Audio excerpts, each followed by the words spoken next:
My question is to the Minister for the Environment and Energy. Will the Minister update the House on action that the government is taking to ensure there is enough baseload dispatchable power to deliver an affordable and reliable energy supply to Australian families and businesses, including in my electorate of Robertson?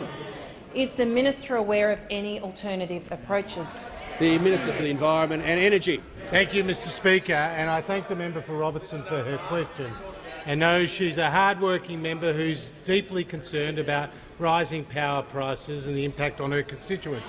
And she, like all of the members on this side of the House, understand we are doing everything possible to ensure sufficient dispatchable baseload power in the system, like the export mechanism that were put in place to restrict gas exports and ensure that there is more sufficient domestic supply, the investment in Snowy 2.0 and other storage projects, Mr Speaker, our support for the Finkel recommendation that large-scale generators give a minimum 3 years notice of closure and that wind and solar farms provide their own levels of backup.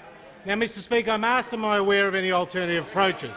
Well, we know the Leader of the Opposition was not the people's choice. It was not the people's choice. Well, now we know he's not the workers' choice. He's not the workers' choice, because the Labor Party, led by the Leader of the Opposition, wants to close down Australia's coal-fired power stations. It's in your election platform.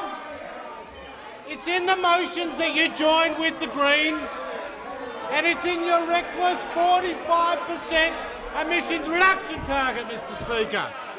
And after the experiences of Labor governments in South Australia and Victoria, which oversaw the closure of Northern and Hazelwood, we've seen the higher prices and the less stable system that flows from closing coal-fired power stations.